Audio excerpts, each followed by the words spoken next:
আসসালামু আলাইকুম। এটিএন বাংলার সংবাদে সবাইকে স্বাগত জানাচ্ছি। আমি তনুজা দাস। শুরুতে জানিয়ে দিচ্ছি ইউপে সংবাদ শিরোনাম। ৪৭ সদস্যের মন্ত্রিসভার শপথ বিকেলে। জায়গা পেলেন না আওয়ামী লীগের সিনিয়র নেতারা, নেই শরিকরাও।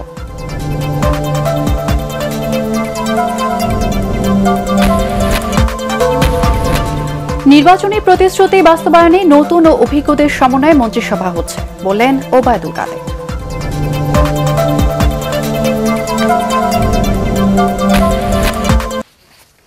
শুনছিলেন ইউপে সংবাদ শিরোনাম, এবারে বিস্তারিত। ২৭ নতুন মুখ নিয়ে আজ গঠিত হচ্ছে ৪৭ সদস্যের মন্ত্রিসভা। বিকেল ৩:৩০টায় বঙ্গভবনে রাষ্ট্রপতি আব্দুল হামিদ ডাক পাওয়া মন্ত্রীদের শপথ পড়াবেন। নতুন মন্ত্রিসভায় প্রধানমন্ত্রী শেখ হাসিনা ছাড়াও পূর্ণ মন্ত্রী হিসেবে থাকছেন ২৪ জন, প্রতিমন্ত্রী ১৯ এবং উপমন্ত্রী হচ্ছেন ৩ জন। আর প্রধানমন্ত্রীর হাতে থাকছে ৬ মন্ত্রণালয়ের দায়িত্ব। তবে এই মন্ত্রণালয়ে ডাক পাননি আওয়ামী লীগের সিনিয়র নেতারা এবং মহাজোটের শরিকদের কেউ।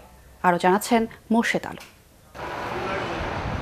বড় বিজয়ের পর বড় চমক, টানা তৃতীয়বার ক্ষমতায় আসা আওয়ামী লীগের মন্ত্রিসভায় মোট ৪৬ সদস্যের মধ্যে দপ্তর বহাল আছে মুক্তিযুদ্ধমন্ত্রী আকম মোজাম্মেল হক, সড়ক পরিবহন ও সেতুমন্ত্রী ওবায়দুল কাদের, স্বরাষ্ট্রমন্ত্রী আসাদুজ্জামান খান, আইনমন্ত্রী আনিসুল হক, টেকনোক্র্যাট ২ জন, বিজ্ঞান ও প্রযুক্তিমন্ত্রী স্থপতি ইয়াফেস ওসমান এবং ডাক ও টেলিযোগাযোগ মন্ত্রী মোস্তফা জব্বারের। ২০০৯-এর মন্ত্রিসভার ৪ সদস্য এবার মন্ত্রিত্ব ফিরে পেয়েছেন। এদের মধ্যে রয়েছেন কৃষিমন্ত্রী ডক্টর আব্দুর রাজ্জাক, তথ্যমন্ত্রী হাসান মাহমুদ, শিক্ষামন্ত্রী ডাক্তার দীপু মনি এবং শ্রম প্রতিমন্ত্রী বেগম মন্নুজান সুফিয়ান। নতুন ৯ মন্ত্রী হলেন এলজিআরডি মন্ত্রী তাজুল ইসলাম, পররাষ্ট্রমন্ত্রী এ.কে আব্দুল মোমেন, শিল্পমন্ত্রী নুরুল মজিদ মাহমুদ হুমায়ুন, বস্ত্র ও পাটমন্ত্রী গোলাম দস্তগীর গাজী, খাদ্যমন্ত্রী সাধনচন্দ্র মজুমদার, বাণিজ্যমন্ত্রী টিপু মুন্সি, গৃহায়ন ও গণপূর্তমন্ত্রী সম রেজাউল করিম, পরিবেশ, বন ও জলবায়ু পরিবর্তন মন্ত্রী শাহাবুদ্দিন এবং রেলপথ মন্ত্রী নুরুল ইসলাম সুজন। প্রতিমন্ত্রী থেকে মন্ত্রী হয়েছেন পরিকল্পনা মন্ত্রী এম.এ মান্নান, স্বাস্থ্যমন্ত্রী জাহিদ মালেক, সমাজকল্যাণ মন্ত্রী নুরুজ্জামান আহমেদ, পার্বত্য চট্টগ্রাম বিষয়ক মন্ত্রী বীর বাহাদুর উসই সিং এবং ভূমিমন্ত্রী সাইফুজ্জামান চৌধুরী। দপ্তর বদল হয়ে অর্থমন্ত্রী হয়েছেন আ.হ.ম মুস্তফা কামাল। মোট ৪৬ জন, মাননীয় প্রধানমন্ত্রী সহ ৪৭ জনের মন্ত্রিসভা। ৩:৩০টায় বঙ্গভবনের শপথ অনুষ্ঠান হবে। আগের মন্ত্রণালয়েই প্রতিমন্ত্রী আছেন বিদ্যুৎ প্রতিমন্ত্রী নসরুল হামিদ, পররাষ্ট্র প্রতিমন্ত্রী শাহরিয়ার আলম এবং আইসিটি প্রতিমন্ত্রী জুনাইদ আহমেদ পলক। নতুন ১৫ প্রতিমন্ত্রী হয়েছেন শিল্পে কামাল আহমেদ মজুমদার, প্রবাসী কল্যাণে ইমরান আহমেদ চৌধুরী, যুব ও ক্রীড়ায় জাহিদ আহসান রাসেল, মৎস্যে আশরাফ আলী খান খসরু, নৌ পরিবহনে খালিদ মাহমুদ চৌধুরী, প্রাথমিক শিক্ষায় জাকির হোসেন, জনপ্রশাসনে ফরহাদ হোসেন, এলজিআরডিতে স্বপন ভট্টাচার্য, পানি সম্পদে জাহিদ ফারুক, স্বাস্থ্যে মুরাদ হাসান, সমাজকল্যাণে শরীফ আহমেদ, সংস্কৃতিতে কে.এম খালিদ, দুর্যোগ ব্যবস্থাপনা ও ত্রাণে ডাক্তার এনামুর রহমান, বেসামরিক বিমান ও পর্যটনে মাহবুব আলী এবং ধর্মে শেখ মোহাম্মদ আবদুল্লাহ। নতুন ৩ উপমন্ত্রী হলেন পরিবেশে বেগম হাবিবুন নাহার, পানি সম্পদে এ.কে.এম এনামুল হক শামীম এবং শিক্ষায় মহিবুল হাসান চৌধুরী। মোর্শেদ আলম, এটিএন বাংলা, ঢাকা।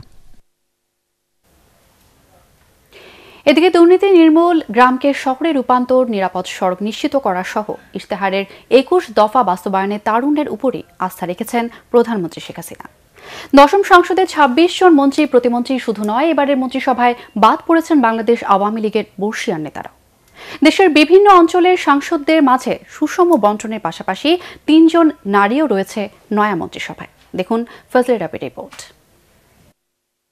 যোগাযোগ ও সেতুমন্ত্রী ওবায়দুল কাদের, স্বরাষ্ট্রমন্ত্রী আসাদুজ্জামান খান কামাল, মুক্তিযুদ্ধমন্ত্রী মোজাম্মেল হক এবং আইনমন্ত্রী আনিসুল হক সুযোগ পেয়েছেন তাদের কাজের ধারাবাহিকতা রক্ষার। উন্নয়নের লাইফলাইন, বিদ্যুৎ ও জ্বালানি খাতের অগ্রগতির ধারাবাহিকতা রক্ষায় প্রতিমন্ত্রী নসরুল হামিদের উপর আস্থা রাখা হয়েছে। ১০ম সংসদের মতোই এই মন্ত্রণালয়ের দায়িত্ব নিজের হাতে রেখেছেন প্রধানমন্ত্রী শেখ হাসিনা। সিলেট থেকে অর্থ মন্ত্রণালয়ের দায়িত্ব পাওয়ার গত ৩০ বছরের অলিখিত রীতির অবসান হয়েছে এবার। ১০ম সংসদে পরিকল্পনা মন্ত্রণালয়ের দায়িত্বে থাকা আ.হ.ম মুস্তফা কামাল পেয়েছেন এই মন্ত্রণালয়ের দায়িত্ব। প্রমোশন পেয়েছেন অর্থ প্রতিমন্ত্রী এম.এ মান্নান, তিনি পেয়েছেন পূর্ণমন্ত্রীর দায়িত্ব। এছাড়া প্রতিমন্ত্রী থেকে পূর্ণমন্ত্রীর দায়িত্ব পেয়েছেন সমাজকল্যাণ মন্ত্রী নুরুজ্জামান আহমেদ, পার্বত্য চট্টগ্রাম বিষয়ক মন্ত্রী বীর বাহাদুর উসই সিং এবং ভূমিমন্ত্রী সাইফুজ্জামান চৌধুরী। এর বাইরে ১০ম সংসদের মন্ত্রিসভার আর কাউকে দেখা যাবে না নতুন মন্ত্রিসভায়। 4 জন ফিরে এসেছেন নবম সংসদ থেকে। 47 সদস্যের এবারের মন্ত্রিসভায় রয়েছে দেশের 36 জেলার জনপ্রতিনিধি। এই সরকারের 19 জন প্রতিমন্ত্রীর মধ্যে 15 জনই প্রথমবারের মতো জায়গা পেয়েছেন মন্ত্রিসভায়। প্রতিমন্ত্রী 3 জনও মন্ত্রিসভার নতুন মুখ। প্রধানমন্ত্রী সহ মন্ত্রিসভার নারী মন্ত্রী হয়েছেন ডাক্তার দীপুমণি, মন্নুজান সুফিয়ান এবং বেগম হাবিবুন নাহার। তবে জোটের শরিকদের কাউকে মন্ত্রিসভায় না দেখা যাওয়ায় বিষয়টি অবাক করেছে অনেককে। ফজল রাব্বি, এটিএন বাংলা, ঢাকা। নির্বাচনী ইশতেহার বাস্তবায়নে নতুন ও অভিজ্ঞদের সমন্বয়ে মন্ত্রিসভা গঠন করেছেন প্রধানমন্ত্রী শেখ হাসিনা। সচিবালয়ে সাংবাদিকদের সাথে মতবিনিময়কালে কথা জানিয়েছেন আওয়ামী লীগ সাধারণ সম্পাদক ও সেতুমন্ত্রী ওবায়দুল কাদের। মন্ত্রী বঞ্চিত জেলাগুলোকে এবার বেশি গুরুত্ব দেওয়া হয়েছে বলেও জানান তিনি। ওবায়দুল কাদের বলেন, সঠিকভাবে দায়িত্ব পালন করতে না পারলে কেউ কেউ বাদও পড়তে পারেন। প্রধানমন্ত্রী না চাইলে আমি ইচ্ছা প্রকাশ করলে কি হবে? তারিখে আমি যাব, এটা আমরা একটু ভাগ ভাগ করে যাব। প্রাইম মিনিস্টার যাবেন 9 তারিখে, আমরা থাকতে পারবো না। তো আমরা তো কালকে আছে, তার সময় লাগবে। 11 হলেন প্রধানমন্ত্রী না চাইলে আমি ইচ্ছা প্রকাশ করলে কি হবে? তারিখ ইশতেহারের প্রতিশ্রুতি বাস্তবায়নের উপযোগী করে মন্ত্রিসভাটাও তিনি নতুন করে গঠন করেছেন। নবীন প্রবীণের সমন্বয়ে, ট্রেডিশন অ্যান্ড টেকনোলজির সমন্বয়ে একটা ফাইন ব্যালেন্স করে আমাদের যে লক্ষ্য বাস্তবায়নটা সহজতর করা। গত 15 দিন ধরে কারাবন্দী বেগম খালেদা জিয়ার সাথে তার পরিবারের সদস্যদের দেখা করতে দেয়া হচ্ছে না বলে অভিযোগ করেছেন বিএনপির মুখপাত্র রুহুল কবির রিজভী। কেন্দ্রীয় কার্যালয়ের সংবাদ সম্মেলনে তিনি আরও বলেন, রাজনৈতিক প্রতিহিংসার কারণে বন্দী রেখে খালেদা জিয়াকে ভয়ঙ্কর পরিণতির দিকে ঠেলে দিচ্ছে সরকার। একাদশ জাতীয় নির্বাচনে ব্যাপক কারচুপি, অনিয়মের মাধ্যমে জনগণের রায় ছিনিয়ে নেওয়া হয়েছে মন্তব্য করে তিনি দাবি করেন, সংবিধান লঙ্ঘন করে সংসদ সদস্যরা শপথ নিয়েছেন। রুহুল কবির রিজভী বলেন, মহাজালিয়াতির নির্বাচনের মাধ্যমে শপথ নিতে যাওয়া মন্ত্রীদের নিয়ে কোনো মন্তব্য নেই। সংসদ সদস্যরা ইতিমধ্যে শপথ নিয়েছেন, এটা সম্পূর্ণরূপে সংবিধান বিরোধী। কারণ এই সংসদের মেয়াদ হচ্ছে 28শে জানুয়ারি পর্যন্ত, তার আগে এটা করতে পারেন না। পৃথিবীর কোনো নিষ্ঠুর স্বৈরতান্ত্রিক দেশেও বন্দীদের সাথে এরূপ দুর্ব্যবহার করা হয় না, যা করা হচ্ছে দেশনেত্রী বেগম জিয়ার উপর। ঘনিষ্ঠ আত্মীয়দের সাথে দেখা করতে দেওয়ার যে কারাবিধান, সেটিকে গায়ের জোরে লঙ্ঘন করাটা বেগম জিয়াকে নিয়ে সরকারের আরেকটি নতুন কোনো অশুভ পরিকল্পনা কিনা তা নিয়ে প্রশ্নবোধক চিহ্নটি আরও দীর্ঘতর হচ্ছে মানুষের কাছে। মুক্তিযুদ্ধের মূল্যবোধ ধরে রেখে অপরাজনীতি দূর করতে সবাইকে ঐক্যবদ্ধভাবে কাজ করার আহ্বান জানিয়েছেন রাজনীতিবিদ ও সুশীল সমাজের বিশ্লেষকরা। জাতীয় প্রেস ক্লাবে জাগো বাংলা ফাউন্ডেশন আয়োজিত অপরাজনীতি প্রস্থান ও নতুন অধ্যায়ের সূচনা শীর্ষক আলোচনায় এসব কথা বলেন আলোচকরা।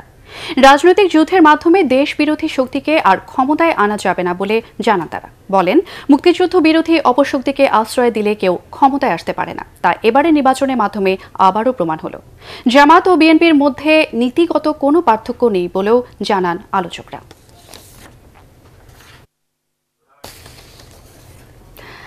দর্শক, আমরা আবারও চলে যাচ্ছি মন্ত্রিসভার আজ শপথ গ্রহণ প্রসঙ্গে।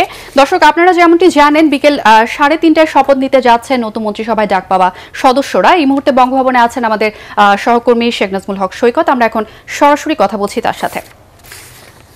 সৈকত, আমরা যেমনটি জানি, আজ বিকেল 3টায় বঙ্গভবনের রাষ্ট্রপতি আব্দুল হামিদ ডাক পাওয়া মন্ত্রীদের শপথ পড়াতে যাচ্ছেন। তো আপনি তো আছেন সেখানে, কেমন দেখতে পাচ্ছেন সেখানকার সার্বিক পরিবেশ, এবং সেই সাথে আরো জানাবেন এই এখনো পর্যন্ত বঙ্গভবনে কোনো মন্ত্রী প্রবেশ করেছেন কিনা?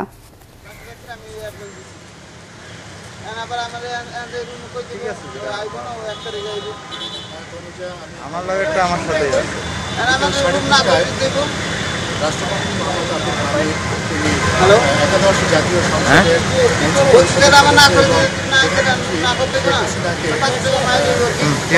পুনরের মতো শপথ করাবেন। এর আগে প্রধানমন্ত্রী শেখ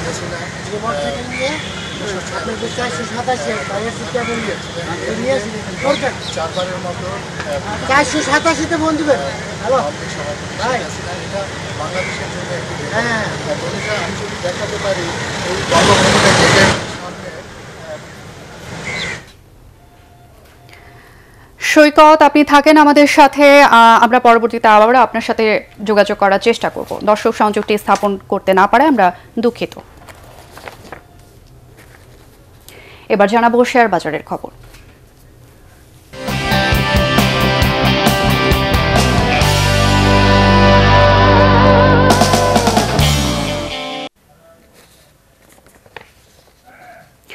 সেন্ট্রাল ফার্মাসিউটিক্যালস লিমিটেডের 5 পরিচালককে জরিমানা করেছে Bangladesh securities and exchange commission.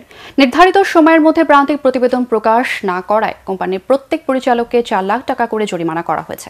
পরিচালকরা হলেন মোর্শেদা আহমেদ, মনসুর আহমেদ, মোহাম্মদ রুকনুজ্জামান, পারভেজ আহমেদ ভুইয়া এবং নাসিমা আক্তার।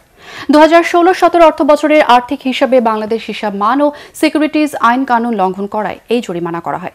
এছাড়া হিসাব সংশোধন না করা পর্যন্ত কোম্পানির শেয়ার হোল্ডার পরিচালকগণ কোম্পানি হতে কোনো প্রকার লভ্যাংশ, পারিতোষিক এবং অন্যান্য সুবিধাদি গ্রহণ করতে পারবেন না।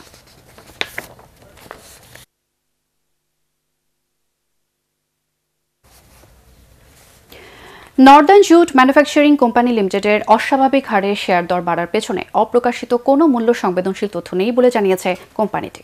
গত কয়েক কার্য দিবস ধরে এই কোম্পানির শেয়ার দর বাড়ছে। গত 2 জানুয়ারি কোম্পানিটির শেয়ার দর ছিল 1200 টাকা। গতকাল 1354 টাকা 60 পয়সায় কোম্পানিটির শেয়ার লেনদেন হয়। মাত্র 2 কার্য দিবসে শেয়ারটির দর বেড়েছে 154 টাকা 60 পয়সা। অস্বাভাবিক হারে শেয়ার দর বাড়ার কারণ জানতে চেয়ে কোম্পানিটিকে নোটিশ দেয় ঢাকা স্টক এক্সচেঞ্জ। আজ ডিএসইতে 1439 টাকা 20 পয়সা পর্যন্ত শেয়ারটির দর ওঠে।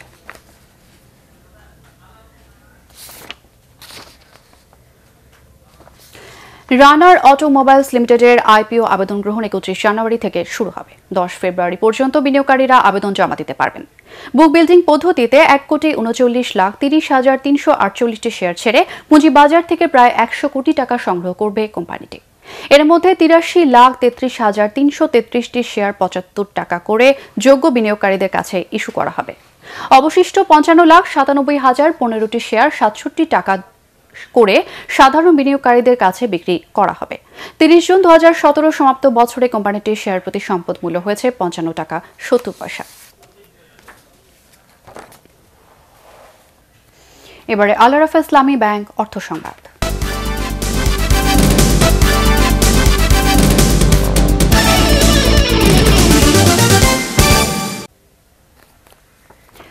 তেরো বছর পরও ট্যাংরাটিলা গ্যাস ফিল্ডের আশপাশের এলাকায় গ্যাস উৎগীরণ হচ্ছে, কিন্তু সরকারিভাবে এখনো গ্যাস উত্তোলনের উদ্যোগ না নেওয়ায় তা ব্যবহার করছেন স্থানীয়রা। আর গ্যাস উৎগীরণ বন্ধ না হওয়ায় নানা অসুখে ভুগছেন আশপাশের মানুষ।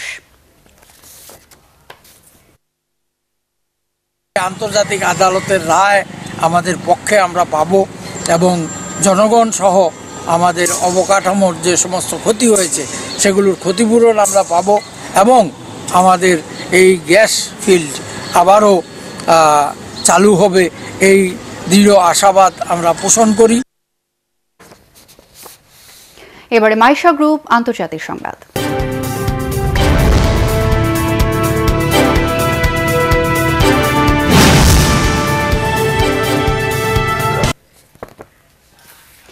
বিদেশি সুন্দরীকে বিয়ের পর সিংহাসন ছাড়লেন মালয়েশিয়ার বাদশাহ পঞ্চম সুলতান মোহাম্মদ। ব্রিটেন থেকে স্বাধীনতা লাভের পর দেশটির ইতিহাসে কোনো বাদশার পদত্যাগের ঘটনা এটাই প্রথম। রাজপ্রাসাদ কর্তৃপক্ষ তার পদত্যাগের কারণ না জানালেও ধারণা করা হচ্ছে রুশ সুন্দরীকে বিয়ের কারণে সুলতান মোহাম্মদ এই সিদ্ধান্ত নিয়েছেন। গত নভেম্বরে তিনি অসুস্থজনিত ছুটি নিলেও সামাজিক যোগাযোগ মাধ্যমে ছড়িয়ে পড়ে সাবেক মিস মস্কোর সাথে তার বিয়ের ছবি। 2016 সালের ডিসেম্বরে বাদশাহের দায়িত্ব নেন সুলতান। তবে নতুন বাদশাহ ঠিক না হওয়া পর্যন্ত দায়িত্ব পালন করতে হবে তাকেই। এবারে পাটেক্স খেলার খবর।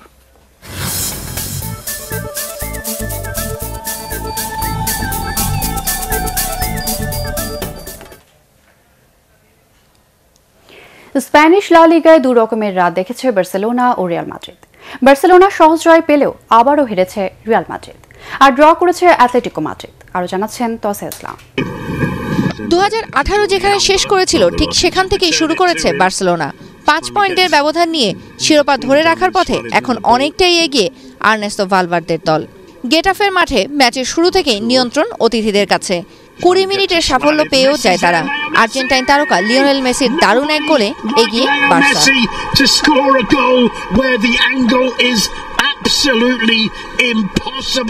39 মিনিটে ডি বক্সের বাইরে সেট পিস পজিশনে বল পেয়ে দুর্দান্ত গোলে ব্যবধান দ্বিগুণ করেন উরুগুয়ের তারকা লুইস সুয়ারেজ। বিরতির আগেই জাইম মাতা গেটাফের হয়ে এক গোল শোধ করলেও বার্সার জয়ে তা বাধা হতে পারেনি।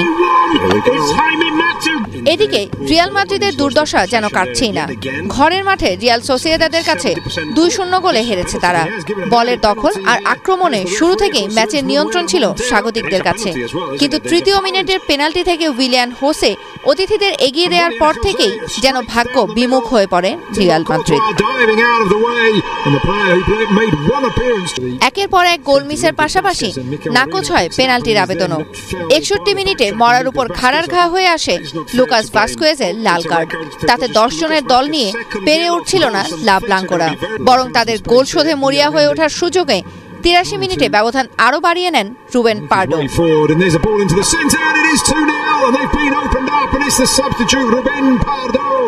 18 ম্যাচ শেষে 30 পয়েন্ট নিয়ে রিয়ালের অবস্থান এখন লিগ টেবিলের পঞ্চমে। আরেক ম্যাচে সেভিয়ার সাথে 1-1 গোলে ড্র করেছে অ্যাটলেটিকো মাদ্রিদ। 18 ম্যাচে 35 পয়েন্ট নিয়ে টেবিলের দ্বিতীয় স্থানে এখন ডিয়াগো সিমিওনের দল। তসেয়া ইসলাম, এটিএন বাংলা। এদিকে রটারহামকে 7-0 গোলে বিধ্বস্ত করে ইংলিশ এফএ কাপের চতুর্থ রাউন্ডে উঠেছে ম্যানচেস্টার সিটি। ঘরের মাঠ ইতিহাদ স্টেডিয়ামে সার্জিও অ্যাগুয়েরোকে বাদ দিয়েও শক্তিশালী দলই মাঠে নামিয়েছিলেন সিটির কোচ পেপ গার্দিওলা। দুর্বল দলটির বিপক্ষে একতরফা ম্যাচে বিরতির আগে 3 গোলে এগিয়ে যায় সিটিজেনরা। 12 মিনিটে রহিম স্টার্লিং গোল উৎসবের সূচনা করার পর ফিল ফোডেন আর সেমি আজাই প্রথমার্ধে দলের জয় পথ করেন।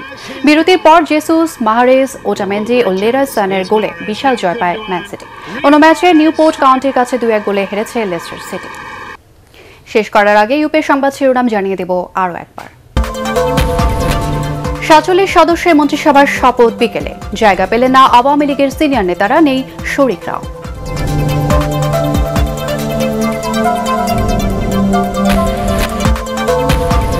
নির্বাচনী প্রতিশ্রুতি বাস্তবায়নে নতুন ও অভিজ্ঞদের সমন্বয়ে মন্ত্রিসভা হচ্ছে, বললেন ওবায়দুল কাদের।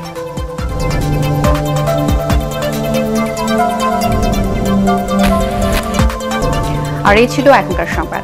আমাদের এটিএন বাংলার সংবাদ ইউটিউবে দেখতে ব্রাউজ করুন www.youtube.com/atnnews এবং সাবস্ক্রাইব করে এটিএন বাংলার সাথেই থাকুন।